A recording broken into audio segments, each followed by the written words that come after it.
There you go. Master, you're up. I was ready 15 minutes early. And so we all had to jump and get things going And then you log in, and then all I can see is that Focaccia Conan picture with the headband hanging off it and your man purse. Yeah. Sorry, that's my studio. It's my studio space right there. It's better than posing in front of a bunch of boxes of toys. You look like a fucking hobo. Oh, thanks. Jesus. Oh, you wash your hair? Mr. Positive, though. Very positive. Oh, nice to see you. Positive. Nice to see you. You can put the microphone down on the desk. You don't hold it. Bob Barker. Yeah, I did wash. I did wash today. I could tell. Full wash. Even though it's a day off. Why are you sitting so far back? So you can enjoy... No, I'm not enjoying it. Conan. No one People like to see me. They like to see what I'm wearing. Like to see kind of shape I'm staying in. You know? I need a trim, so I shouldn't get too close. This does look hobo. Who told you people like to see you? You know, lots of private messaging. Who's lying to your face? I'll beat them up. Do you like my new headphones? No. These were found in the garbage.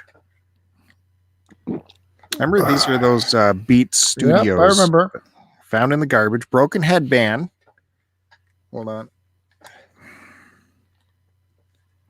And it turns out you can buy replacement headbands on Amazon. Can you fix your hair, please?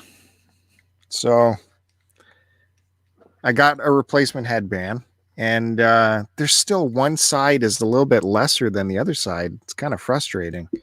It's like 10% shorter than the other side. So I think it's something to do with the noise canceling. Might be Fakakta on one side. Can you fix that strand of hair on your right side? Yes. I don't know. That one right there. How's that? Do the whole show like that. Like the crow, yo. Yeah. More like flock of seagulls. So yeah, the headband cost me $30. And to find that they're not still 100%, it's kind of a kick in the pants. But for this application, where I only wear it on one ear anyways, and I don't have cords flying about, it's not too bad. So I'm going to keep using it. I'm glad I asked. Until we figure out what's happening with this side. I'm glad I asked about the story of the headphones. If anyone has any indication. Anybody awake out there still? Well, why don't you introduce the podcast then? You're right chipper on time. I don't care. You have to tell people what they're listening to. No. If you don't, how'd you find us if you don't know what you're listening to? Well, let me explain how it works. There's a bunch of new subscribers. Thank everyone for subscribing. They say, what is this thing that keeps showing up on my feed? And instead, they have this guy shouting down another guy for no apparent reason. They go, what the hell is this? And they're laughing. They're finding it more entertaining than some fucking boring podcasts out there that talk about garbage. So this is STCPod. What do you want me to talk about? Start to continue podcast. That's Joe. He is in a rare form tonight. And I'm Bill. Welcome to the show. Don't forget to hit the subscribe button if you have already. Thank you. Awesome turnout happening in the subscribership nowadays. So it's nice to see. Of course, if you're watching this on YouTube, you'll see Joe has put up his branding because he is not to be outdone. His subscribership needs to grow as well. So check him out over at My Life in Collecting. If you're wondering what that is under his name, that's his YouTube channel. If you're never mind. All right, now that you're done sucking dick, how was your day?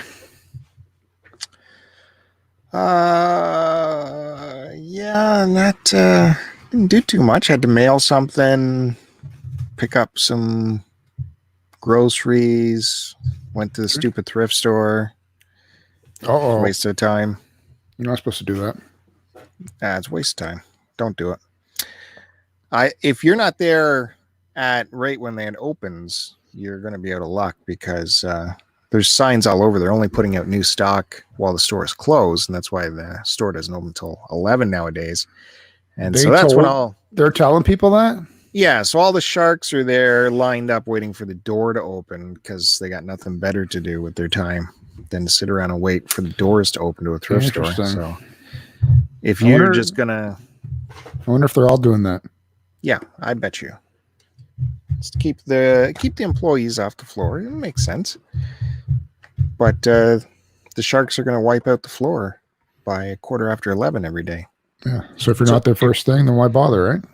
So if you're not if you think you're going to go casually anytime during the day, see what's happening, your odds of finding things are low. Think about going during the day, going yo, yo, yo as you walk in. You're going to be out of luck. That's what you're saying? Yeah. Mm-hmm. Well, that just means you don't have to waste your time going more than once. Or you shouldn't go at all. If you listen to certain other podcasters.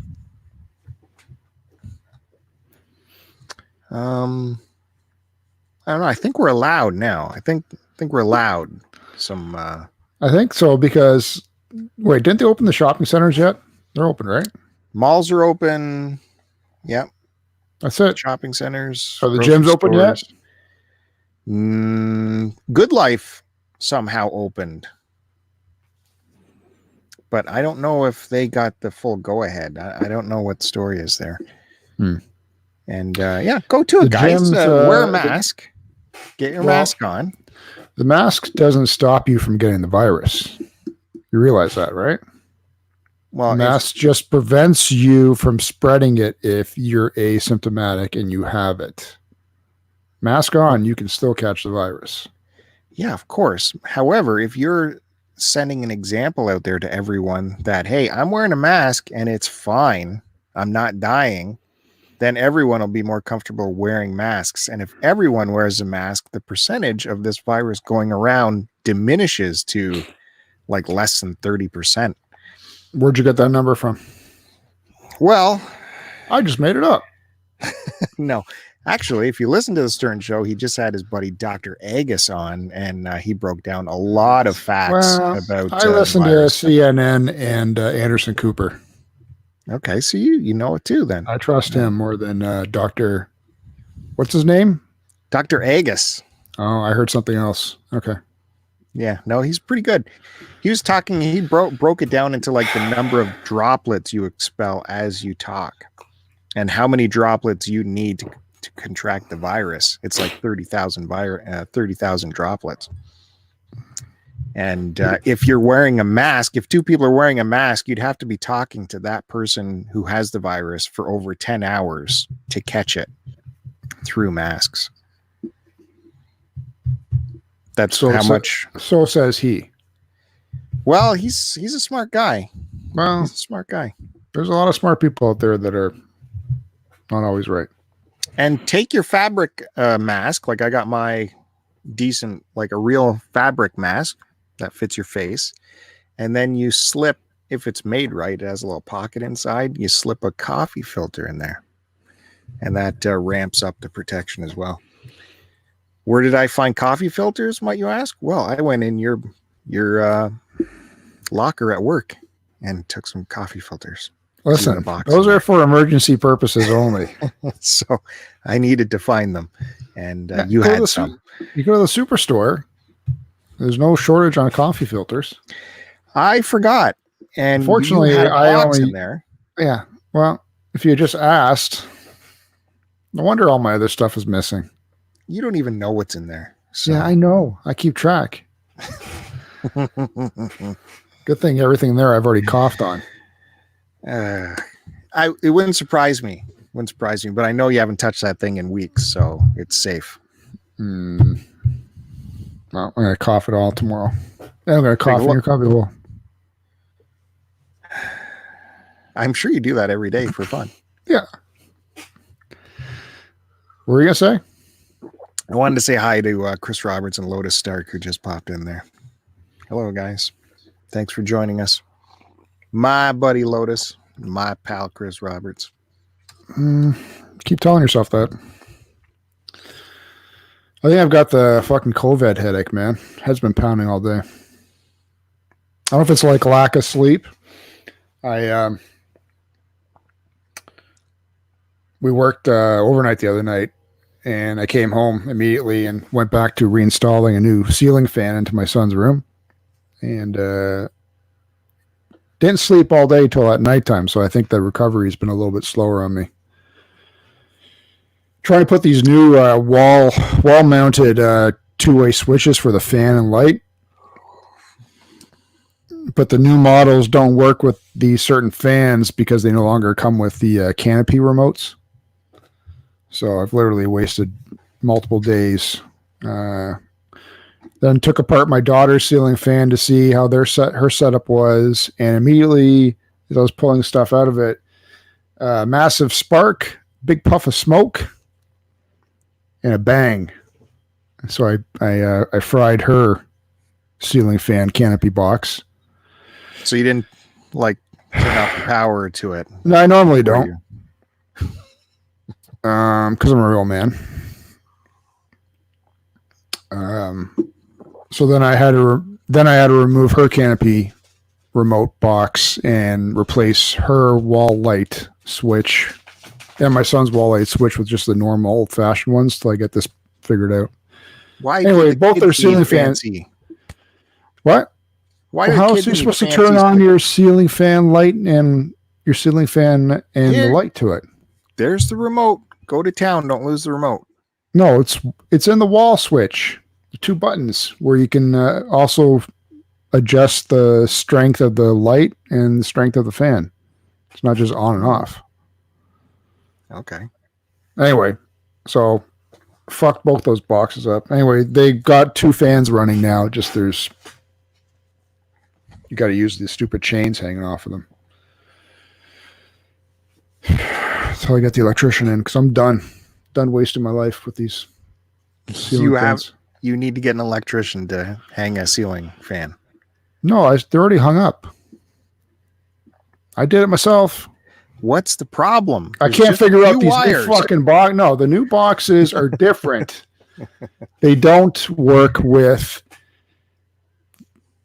They're more designed for LED lights as opposed to the bulb lights for some reason. Because a lot of the ceiling fans are changing to LED now, but it's a weaker light, and we don't like that. Anyway, long story short, spent all day yesterday doing that. Hey, you want to see a cool video? Well, this is an audio podcast. Well, I don't give a fuck.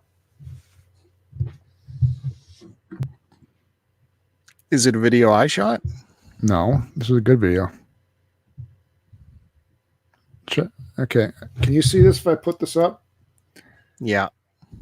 What does that look like to you? Mailbox. Fuck, where's the camera? Car. A bush. Okay, ready? Let me hit play.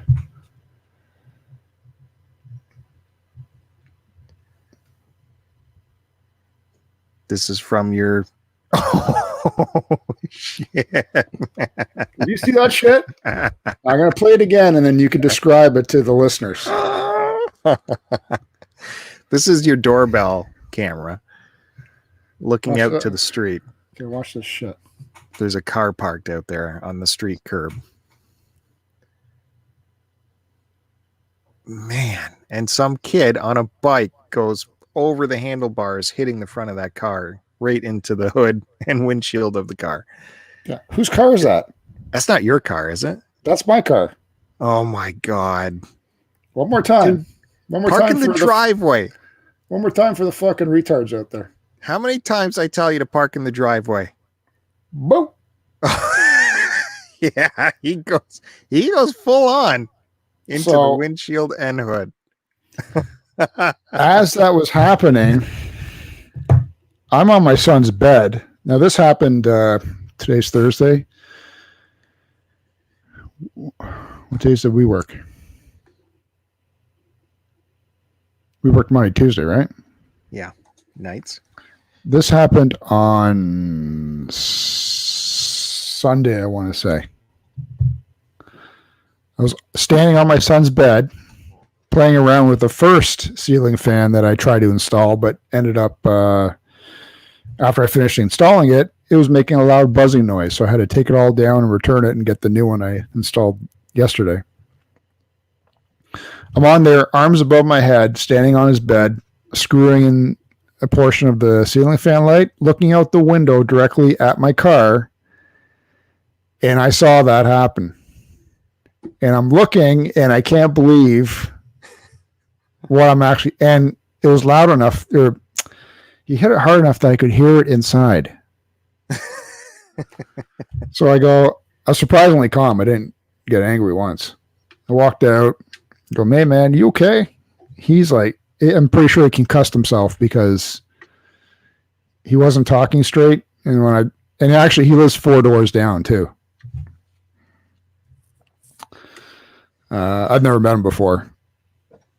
So he was like, I'm like, hey man, you want a glass of water? Before I found out where he lived, I'm like, hey, you want to sit down? You want some water or something? Because he was like, I thought he was concussed. I thought he may have been just really, really tired, and I don't know why he was riding a bike like that. It didn't seem like he was on a phone or anything like that. He was just went straight into the car. So he ends up giving me his insurance and information and shit. So I called the insurance company right away and said, you guys won't believe this story I got to tell you. Explain what I saw. What's the age of this person? I think he's in his 30s. Oh, so he's an adult. Like late 20, early 30s kind of thing. It's too hard to tell nowadays. He was a tall kid anyway. Tall person. Could have been. I got no sense of smell. So called the insurance company. And then I texted my neighbor next door because he's the manager of the dealership where I got my car from. I said, hey man, you got a body shop? Because check this out. Showed him the video. Or I sent him I sent him the video later on, but told him everything that happened. He said, yeah, I got a body shop. I actually went there yesterday, mid installing the fan. Went to their body shop, got it appraised for the insurance company. The insurance company's okayed it.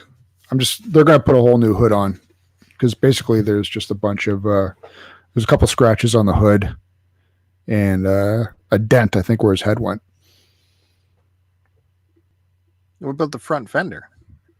2 little marks, I guess, from the pedal of the bike or something. I'm looking at the paper here.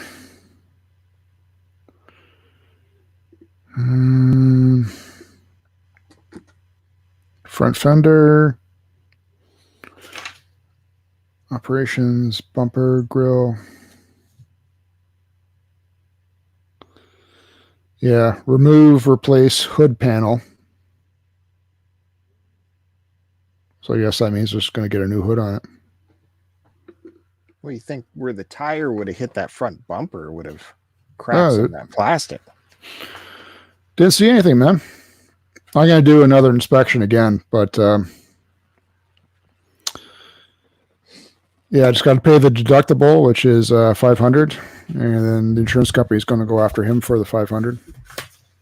Oh, that's good. If they don't get it from him, I was just going to take him to small claims court.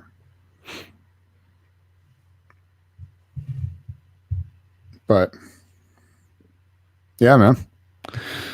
So that was pretty interesting. You know, in all the years I've been here, I've only been here, 5 or 6 years?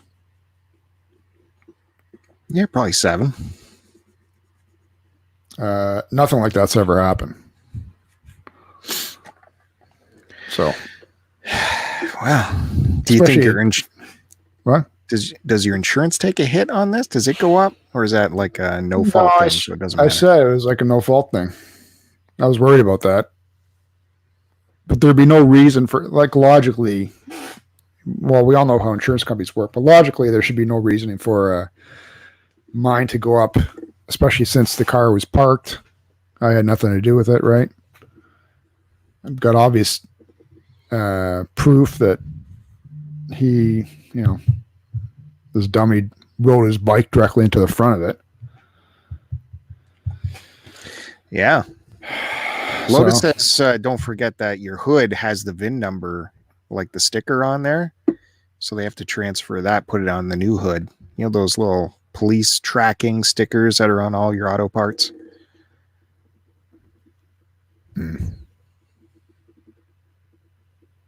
So you'll need matching numbers on your new hood. Yeah, I guess I'll have to mention that to them. I'm sure they know. It's the same. The body shop wasn't in the dealership, obviously, but it's affiliated with the dealership, the Honda dealership.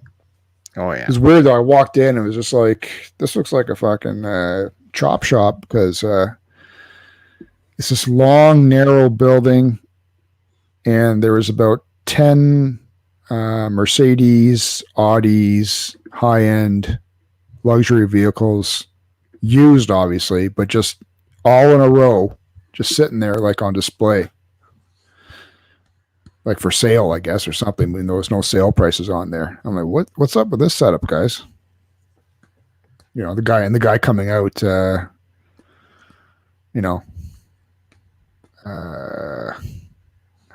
do I say it? I don't know. I'm waiting to hear how you say it.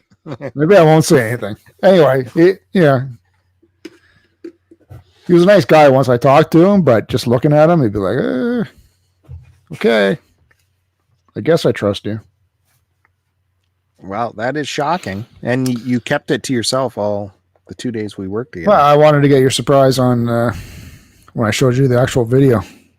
Surprise! I didn't even think about checking my camera until someone mentioned it to me.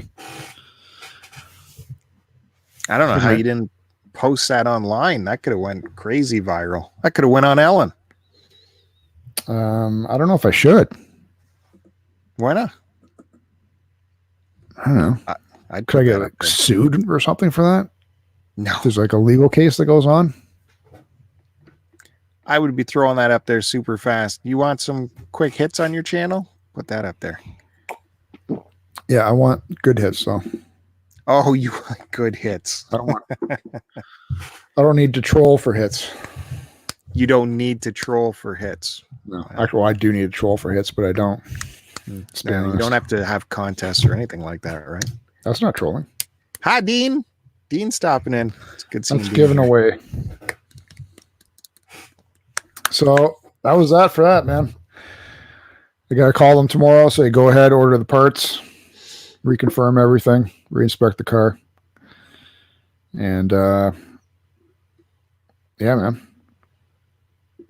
They're going to give me a rental, which I'm going to beat the living shit out of. So that'll be fun.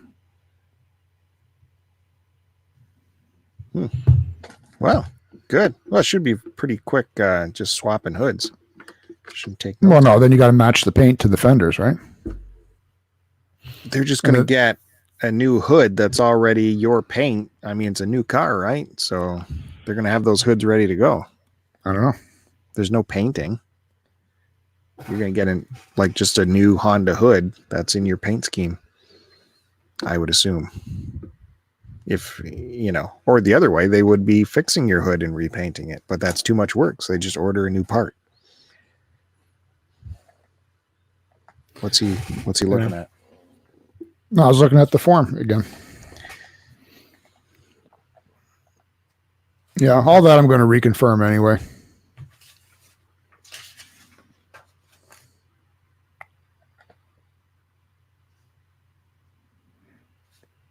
And then it's got to wait and dry before they put that 3M protective coating on again. Oh, I still got to get mine redone. That can't go on right away. Mine will be, the fourth or fifth try for them to try to do it right? Well, he said it's super sticky, though, so it's not like, if they mess it up, it's hard to take off right away. I think it's pretty slippery when it goes on, and you can because it's all wet and you can like move it into the right spot and then, you know, so you smooth it out and away you go. But the contours of my hood just confused them apparently, and they can't put it on there without wrinkling. Hey, did you see that? I was watching the news the other day, and right at 12:05 a.m. in the morning, the Toronto bars opened up, or were allowed to open up. So the news was showing, the news was on site live to catch the first people who had already lined up just so that they could get into a bar right away at 12:05 a.m. to have a drink. Yeah, it's just the patios too, isn't it? It's just patio access. It's like, yeah, I think this one, they were just on the patio. Though the news guys went inside to the bar to talk to the guy pouring the beers. I just got to be with people so bad. I can't wait to spend double the cost of what a beer normally is to go inside, and I want to spend $6 on a beer instead of $3 and possibly get COVID. It's Toronto, man. Toronto life. Well, yeah, I'm sure that's goddamn dummies, man. There's those people in all the cities. Let's give all the cities credit. Well, another reason why I stay out of Toronto. Actually, there was, thinking of dummies where they don't need to be, I'm thinking about the thrift store again. The one thing I saw there was a reel-to-reel, and it was not just a reel-to-reel player recorder. It also took 8 tracks in the side, so you could transfer from reel-to-reel to an 8-track, or maybe the other way around. I'm not sure. And this thing was big and heavy, had a wooden case, a wooden shell. It was missing its wooden front door, though. And, of course, there's no way of telling if any of it works inside. But super heavy, made in Japan. What was the brand name? Akai. And how much do you think? Yeah, how much do you think they wanted for that?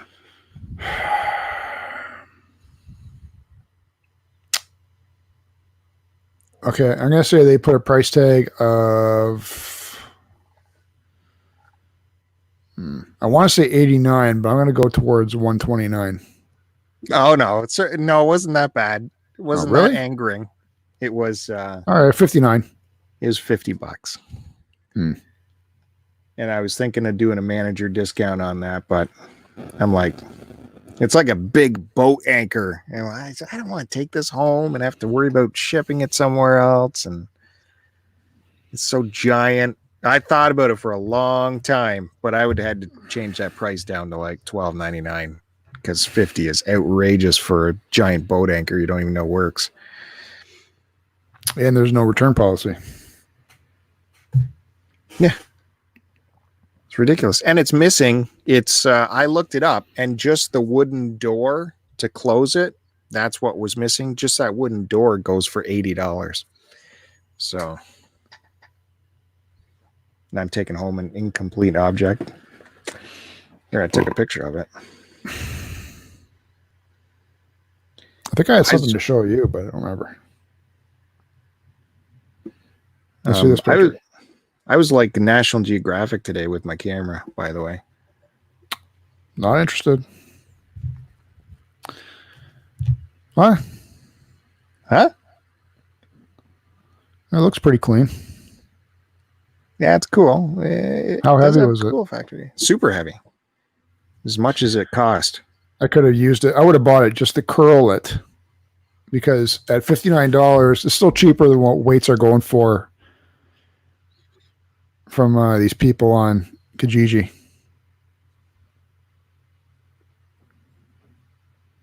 Fucking furious. You need to curl something. Yeah, I do. Need to get to the gym, man. Would that help with all this rage and tantrum? It would. Because I've been in a kill anybody anything mood for the last 3 months. Just take your interlock kill bricks everybody. and lift them over your head. Isn't I've that going used to them do it all for up. I've used them all up. It's not the Lotus is same. asking for me to finally get to the what happened with the eBay thing.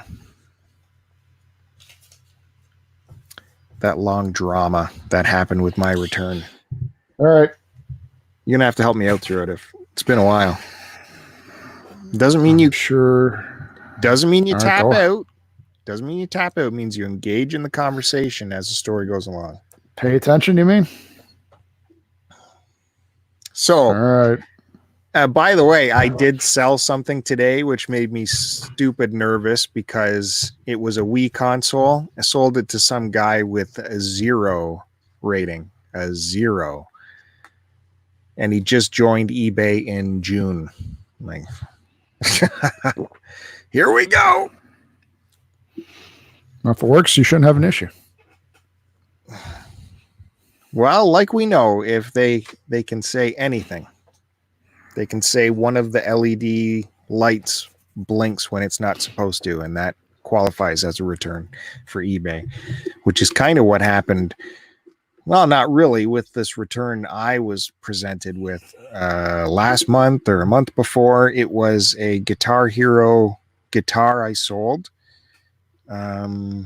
for the PlayStation. Yeah. And I sold it as, I give my usual spiel how this is, this is as is, untested, without warranty, sold with no statement towards its operation other than being a static display piece. All of that. Although I'm not going to sell broken stuff. I'm pretty sure everything works. I just have to say that blanket statement, which means nothing in the end. So I sell him this PS3 Guitar Hero controller, and he writes me back. Oh, it was a Beatles one. I don't know if that makes any difference to the story. The Hofner bass. So it's kind of a more collectible guitar that people would just use as a static display piece. And I listed it as untested because it did not have the extra dongle you need to connect to your PS3. It was missing the dongle, as I reported in the thing. Anyways, he writes me back, I would love a return for this. I know you don't offer returns, but can you give me a return? Because I tried to use this with my PS4 as the internet said it would work, and it does not work. So I would appreciate a return. And as soon as I got that, I went, oh, well, at least I'm off the hook on this. This is a slam dunk. The guy clearly used it on a piece of equipment it wasn't designed for. I sold him a PS3 controller, and he tried to use it on a PS4. He admits it in the letter. Slam dunk. No one's going to support that return claim. So I wrote him back, look, sorry about your luck. I don't know where you read that about the internet, but that guitar is not forward compatible or anything like that. But all I sold was a PS3 controller to be used with a PS3, not a PS4. And that wasn't good enough. So he took it all the way to forcing a return through eBay. And what you get as a seller is a note saying basically full support to the buyer, saying, hey, this guy wants a return, which you have not granted yet. So we're going to go ahead and give him his money back, and you should send him a return label so he can ship it back to you. So eBay, what they want you to do is to give him the return, including his shipping money back, and then you pay for shipping to bring it back to you. So you as the seller are out the shipping cost two ways. And in Canada, our shipping costs are a lot. So it is a big hit. Most of the time when this happens to us sellers, we'll just tell them to keep the item if we are going to give a return. We're like, here's your return. You keep the item. I can't pay for shipping back. Just keep it, throw it out, do whatever. Nonetheless, I did not want to grant this return in the least because he admits in the letter how he's using it on the wrong device. He admits it. He was a dummy. He could have just said, you know what? One of these buttons doesn't work one time out of 100, so I want to return. And then he would get his return. No question asked. Because they'd say, oh, doesn't work. It's not like new. He didn't. He admits he was using it in an incompatible fashion. So I wrote that to eBay. Well, I can't give this refund because it's incompatible. He used it on hardware that wasn't designed for it. And they write me back. And believe me, I wrote several different times to eBay, to several customer service agents, and they all have the same form letter back. It starts a little different, but it turns into the same form letter as, oh, we can't be a judge in this account because we can't actually see what condition the item is when the customer bought it. And then I'd write back saying, it is irrelevant the condition that the object is in when the customer got it because the customer admitted to using it wrong. I said, it's as if this guy wants a return on his DVD player because it won't play VHS tapes.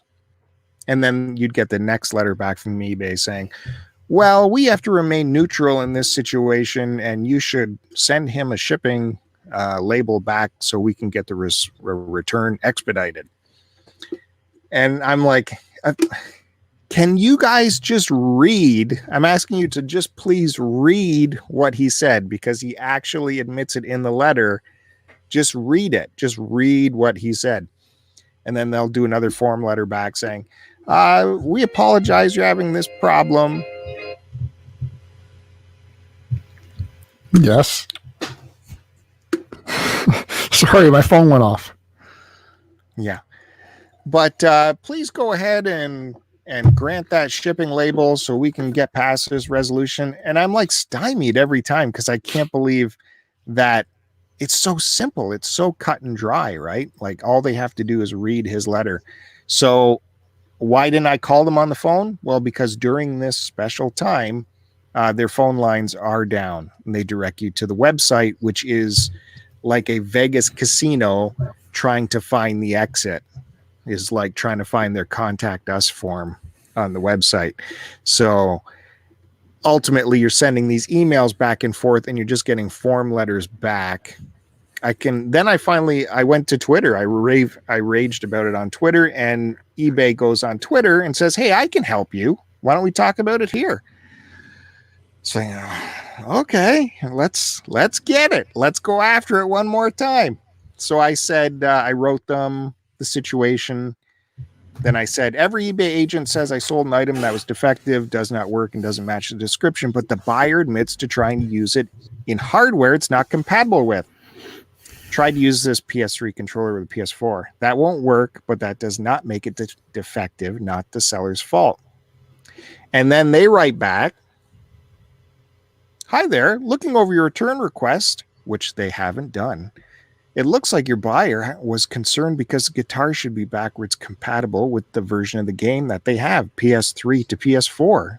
Because it didn't work, they asked for a return. We understand the feelings you have on this request for sure, and try to remain as neutral as possible in situations like this, because we're never this is where it gets to the form letter, right? We're never physically with the items. We must trust the sellers that the items they're listing and to be without and what they are without question, and extend the same trust to buyers when they say something may not be right with their order. That's why we ask that you arrange a means for return to your shipping here. So then I wrote back, yeah, I said, thanks for looking over the case. The buyer assumes this controller would be forward compatible. It is not. It was not sold that way. It's not listed that way. The buyer used it in a way that's not described in the listing. The buyer's at fault. eBay promises seller protection, and buyers can't ask for returns for product misuse or remorse. Therefore, I should not be asked to accept the return. The buyer admitted to using it wrong. If eBay will not reverse this decision, I must insist on eBay replacing the money it took out of my account. My listing was accurate. My product was functioning, if used as described. And I said, if you're unable to return my funds, please escalate this to a supervisor. I'd be happy to talk with one over the phone. I refuse to accept this punishment for the mistakes of my buyer. And then they start with the shuffling you around, right? Well, the phone lines are down due to the current global situation and, all of that jazz. And I'm like, well, you guys have stolen from me. I need to talk to a supervisor. So finally, this Twitter exchange ended with the same note that they had said in the beginning. We have to be neutral at the beginning, but if the buyer opens a case stating something is wrong with the item, we aren't at liberty to tell them otherwise, which I'm like, if you read his letter, he's not using it. So I kept asking for supervisors, and finally I got one. I went back to the eBay page and found a live chat option. And I was live chatting with an agent. And then we would go through this whole spiel again, how they would just copy and paste we must remain neutral and trust the buyer for telling the truth. I'm like, it doesn't matter. The buyer just please. I would write in full caps, just please read his letter. Just please read it. And then I just kept pushing. Okay, supervisor, manager, supervisor, stop typing, manager, supervisor. Finally, I got a supervisor on there, and I just gave like an opening sentence and sent it. And then as I'm typing to plead my case one more time, he comes back on and says, I can see already what happened here, and I've already made my decision. We're reversing our decision and sending your money back to them. The buyer should have never been granted a refund on this. I'm like, yes, I know. That's what I've been trying to tell you people. He's like, yeah, we apologize for that. I'm like, you don't know how many people I've talked to try and get this done. Then he wrote back, as a supervisor, we have, I forget his wordings, but it was like, we have extra power to do these things. Like to read and actually make a decision. Like, it totally didn't have to go to a manager. So that was lots of letters, lots of typing. I wasn't going to let that go because that was a slam dunk, in my opinion, right from the beginning. I was not going to let that sucker go. But it was hilarious how as soon as a manager came on, he turned it over in seconds. And the money went instantly back in my account. I don't know what happened with this dude. I don't know if he got charged the money. Probably not. He probably got away with the credit because eBay just would rather keep everyone happy. But that's what happened. So the moral of the story is keep pushing for a supervisor because no one else will actually read what happened.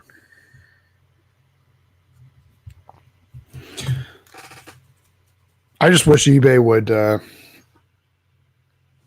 actually get some real competition so that they could have a big bite taken out of their pocket and have to go back to doing good customer service. They just don't want to deal with anything. They're like, nope, we'll treat eBay like a store where you can return anything you want anytime, as opposed to the garage/yard sale that eBay actually is and should be. You know, it doesn't matter this incident I had where it doesn't matter what you write in the description. I was told, well, buyers don't actually read the description, so it sort of doesn't matter what you write in there. I know, like it should totally be, like I said, what my form is on every item is, we guarantee no operation of this outside of it being a static display piece. Doesn't matter I put that there. That's just, maybe I can trick someone into not asking for a return, because it doesn't matter. You could tell the customer service agents, look, I sold him a display piece. I don't care if he's trying to plug it into the wall. That's not the deal. It's a display piece. And they're like, well, you advertise it as used, and then the generic used thing fills in good as new, right? So Lotus is saying there's a new eBay coming along called Mercari.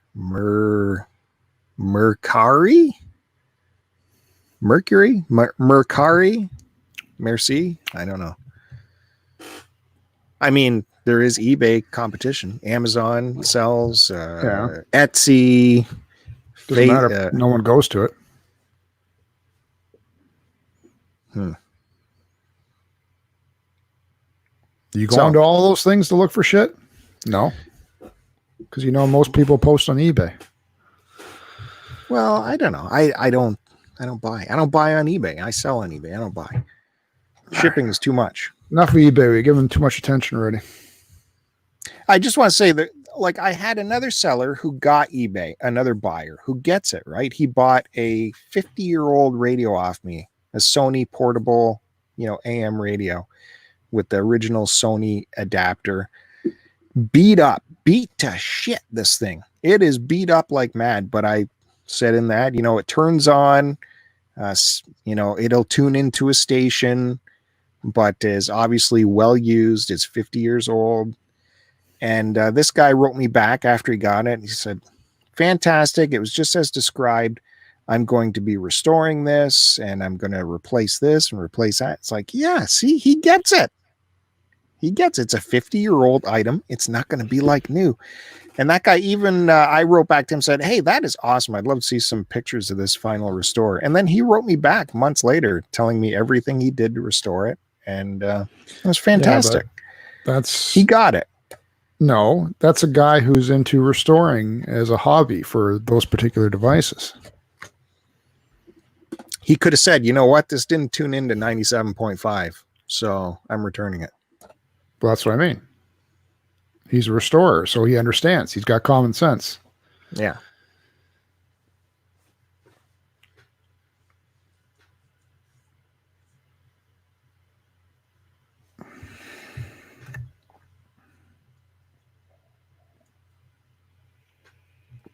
Dramatic pause. What are you drinking? Like, is that coffee? I'm drinking a fucking coffee because I'm trying to get rid of this headache. Crazy? Oh, that makes a lot of sense. Caffeine will. Well, I don't know if it's a draw. That's what I mean. I don't know because I haven't had a coffee. I didn't have one at all yesterday for the entire time I was awake, and I haven't had one today until now. Though I had a Coke today because I thought that might help, and I don't know if it just wasn't enough caffeine. Or it could just be the weather change, or it could be fucking COVID.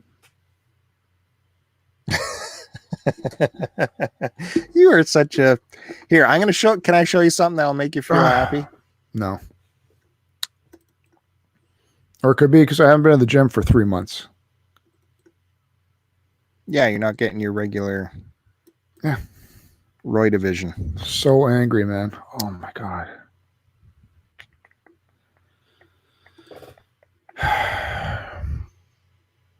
Well, as you said, application window. What's going on here? Okay, I'm figuring out how to do it. Good for listeners. Are you seeing it? Unfortunately, yes. What happened? Did it disappear? Yes, thankfully. This is stupid. Hold on. This is like National Geographic stuff I did here while I was sitting on my deck today. Is this still showing? No. Stupid StreamYard. Hold on a second. Okay. I don't know computers. Store down. This computer is... Okay. Guess you don't get to see it. I don't get to see your slow-mo of the hummingbird that you finally got. I managed to catch a hummingbird at the hummingbird feeder. You don't know how long it took hunting that thing for it to finally hit.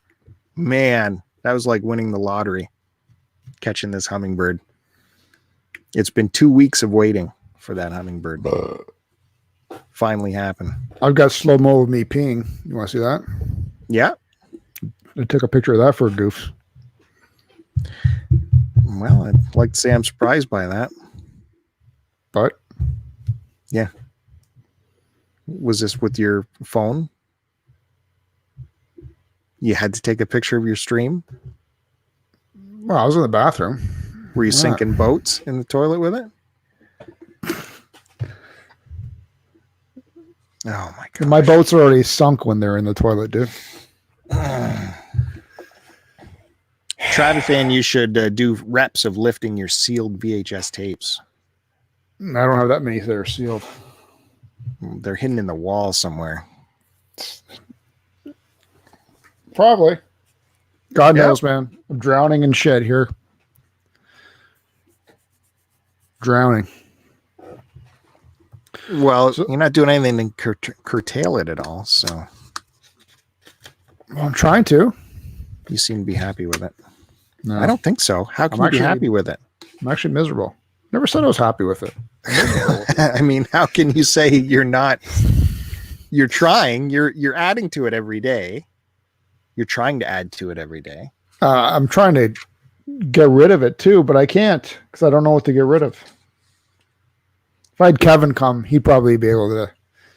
Kevin should hire himself out to collectors, as those people that come to people's homes and like, let me help you declutter. He could be an impartial person and just fucking hand swipe off my shelf. Boop, the shelf is gone. We shouldn't be. I don't need you invoking Kevin's name on this show. I took his RAF. Does it cause him to pop up for like 20 minutes? Well, no, it's past. Why do you go on there when they're doing a record? Because I support my. Why do you feel that you need to go on there? Because I support my friends. Is that phrase not work for you anywhere? I support them by downloading it every week and listening to it. So what's the difference? I don't need the immediate attention by making myself known on their record so that I can get my name out into the podcast and other people listen to it. Is that it? I listen privately. I finished listening today as I was cleaning I'm redoing the interlocking on the side of the house. So as I was picking up the gravel, Fandango got me through it today. It was a good show. Lotus asks if you've seen Uncut Gems yet. With Sandler.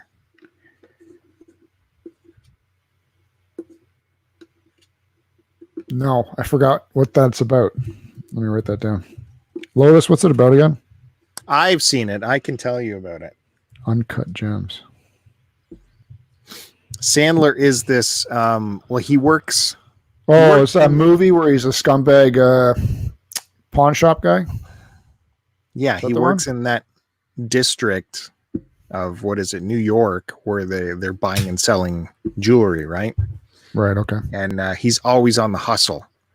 Not just for jewelry, he's got this gambling problem, which is so insane you can't believe what you're seeing. And he's trying to juggle, a girlfriend and a married life as well. And it's a real great picture for Sandler. He got a lot of acclaim for it. No Oscar noms for it though. No, but it was of course not, because he's known as a comedic actor, and they rarely get the just that they deserve. Uncut Gems. No, I forgot about that. No, it's because it's not on my PVR at the moment. I'm not going to be able to watch it. I've got to eliminate these 20 plus movies. So Lotus, if you like that, I recommend Punch Drunk Love as well. It's another Sandler film that's not necessarily a comedy, but it is excellent. Philip Seymour Hoffman's in it, and it's got a great scene between those two. Love that movie. Good audio in that movie too. Turn it up loud.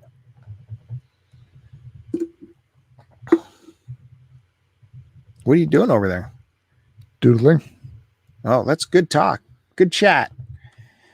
Oh. Yeah, I saw that Punch Drunk Love. No, I don't think it was in the theater. No, that was a Blockbuster rental. I think that was when I was actually working there. I can't remember. No, that was Blockbuster rental. God, I miss video stores. Why?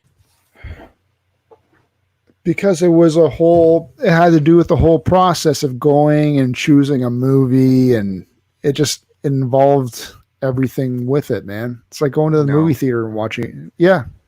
It's like going to the movie theater and watching a movie. It's the whole process of going out and doing it and getting it. You remember working when for it.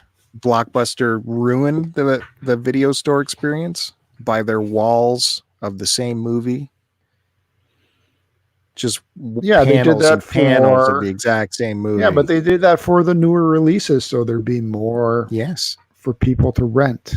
And then they took away all of that flavor that we saw in the old rental stores of all the old classic movies and movies that had their just left movie selections. They had that too. Barely. Not at my Blockbuster. It was good.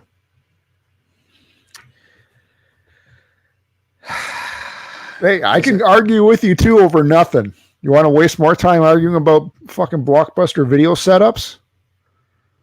Yeah, they were depressing. I worked there. I know what it was like. They ruined the experience.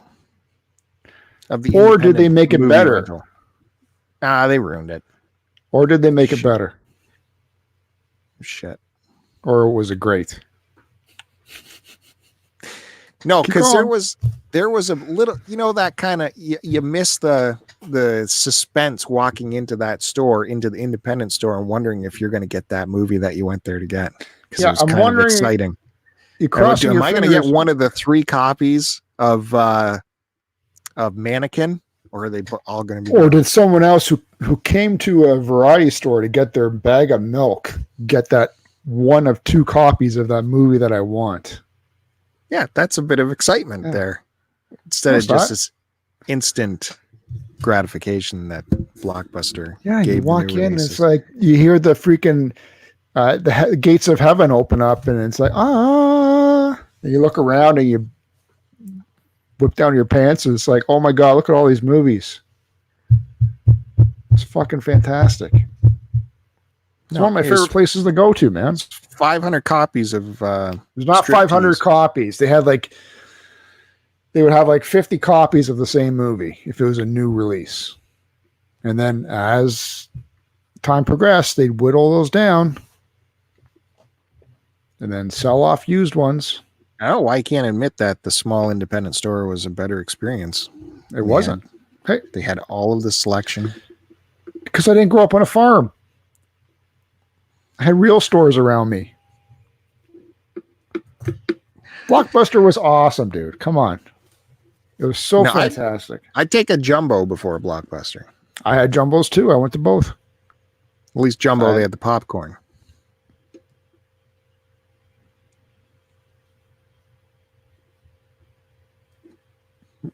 Why'd you stop? What?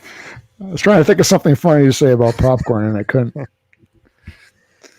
Jumbo was good. I had Jumbo. Well, the 2 closest to me were Blockbuster and Rogers, Kitty Corner. And there was a Jumbo somewhere. That was like my 3rd choice. Oh, yeah. We had Rogers going in there, too. Yeah.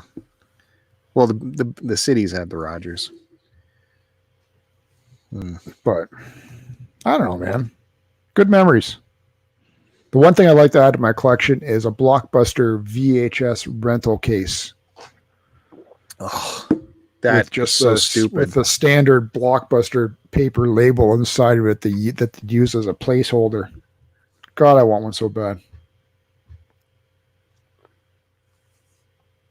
How's that stupid? Put that right on my VHS shelf. So Chris Roberts. I bet you Chris Roberts has a Blockbuster VHS placeholder case. A placeholder case. Come on. Yeah. Getting a bit ridiculous. No. Yeah. I think it's a piece of nostalgia.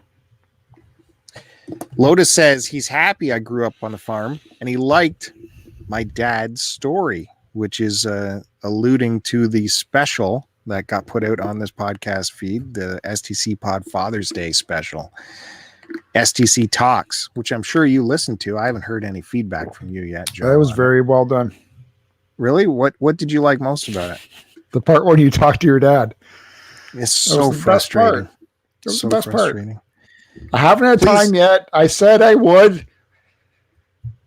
I'll listen to it. Told you I would. Sorry, I've been busy with fucking ceiling fans and people driving into my car with their bikes. So listen to Fandango. Listen to your own feed. That's on the YouTube, you said. am I going to listen It's to it? on our feed. It's on our podcast feed. I'm not subscribed to our feed. Well, it's on that. Why would YouTube. I? I'm on the damn show. Why would I subscribe to it? You could tell your Google to, hey, Google, play the STCPod podcast. Hey, Siri, play the STCPod podcast.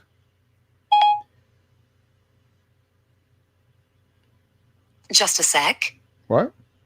Playing podcast STCPod. What the fuck? It's playing it. Yeah, of course. Why wouldn't it? Well, how would it play it? What? How wouldn't it? She doesn't do anything else for me. She plays that one thing that I call up. Great. So while you're listening, I'll just say this to the audience. Please bear with my microphone, which was lousy throughout this recording. But the person of interest who I'm interviewing, my father, his mic was perfect. We were recording on 2 separate mics. Mine was died. And I thought I was running out of time. I didn't have time to work. There's several ways I could have worked around it. Thinking back on it, I'm like, I'll just fix it in post. Keep going. And I did my best to resurrect that audio, guys. I really did. Lot of processing going on. A lot of processing. And it still didn't come up enough, I guess, from what I hear. Now, I mastered the whole thing listening through headphones, and I thought it came out, you could hear it fine. But I think Kevin said he tried to listen to the show in his car with the windows down. You're not going to hear me like that. So have a good, sit down, put some headphones on, listen to it. You're going to hear some interesting stories. And I added production to it. This is the first time production has been involved with the podcast on this feed. Incidental music supplied by Bill.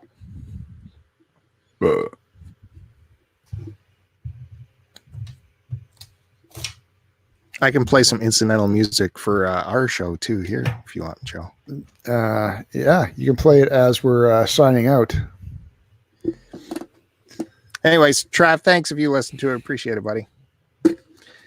And then if anyone wants to leave some comments on it, I'd be more than happy to pass along to my father, which Lotus left a nice comment. I took a picture of it and texted it to my dad, who called me back immediately and said, I don't know what you sent me here. I'm like, someone left a comment. It's a picture. Just click on it and you'll see it. So I don't see anything. I'm like, you just called me because you saw something. Just right under the text is a picture. You just got to click it. Then he starts reading a text from 2 days ago at the top.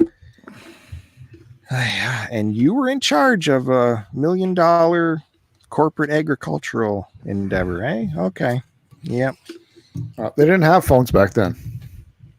But yeah, if you do leave comments, I will get them to him somehow. And it is tickling him quite immensely that people have listened to it. He's really getting a kick out of that. Well, it's great that you recorded a piece of that history with your dad. You know what? He's got stories and he's got enough for another part. Maybe we'll do another part someday. And I wouldn't mind. And I've told you to do the exact same thing, to do an interview with your folks. And I'm sure they have stories as well. Probably not. And it's nothing that you're going to regret later. You're never going to regret, oh man, I regret doing this interview with my dad. That's not going to be a regret. That's going to become an asset at some point. Absolutely. So I highly recommend everyone trying that. Everyone's dad or mother is going to have a story. Like, they all came up in interesting times, man. If you want to talk about the 60s, you want to talk about the 50s, you can just talk about the pop culture that was going around at the time.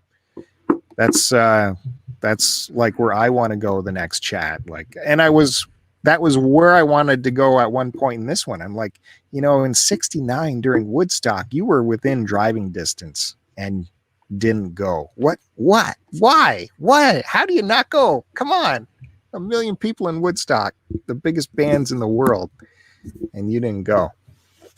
I'd like to get that answer. I know the answer, but there's always good stuff to talk to your folks about. So, Joe, yeah, next year. My folks never did anything, man. That is such bull. See, that is so easy to say that, but your parents immigrated here, didn't they? Or are they sons? No, they came over when they were like 6 or 8 years old. So there's obviously stories of them coming across. And I recall something about your parents, right? How they're both immigrants, but they met here. Like there is a story there. You told me about it. Did I? They're both immigrants, yet they met here and they were from the same town or something overseas. Is that it? I don't know. They were both born in Sicily, so on the same island. And yet they met here. So like there is a story there to explore. I recommend everyone doing it. All right. You might think it's boring or whatever, but it actually isn't. Well said. All right. Thanks everybody for tuning in. That's it. That's it. We gave you an hour of our lives. Gave you our blood. How much more do you want? Well, okay. We didn't even talk about what we watched or anything. I got stuff to say, but we'll save it for next time. Yeah, that sounds like a fucking Kevin excuse.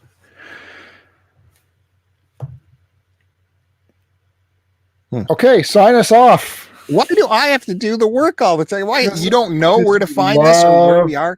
You love to talk, man. You love talking.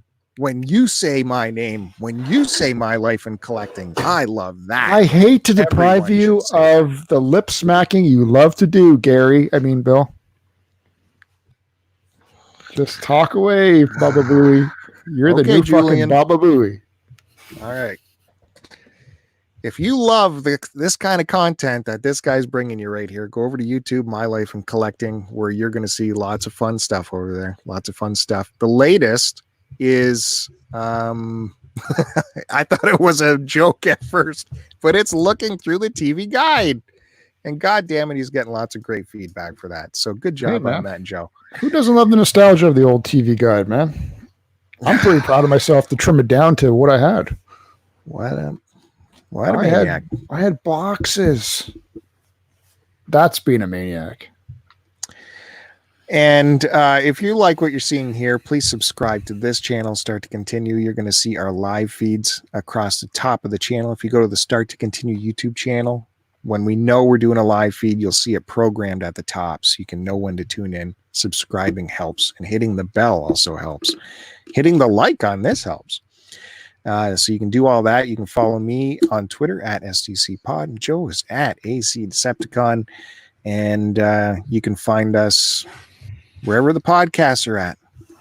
On the Instagrams too. Same thing. All that stuff. Is that it? That's it, brother. Thanks again, everybody, for tuning in. Oh, thank you, Joe. You're welcome. Oh, thank you, Bill. Post it.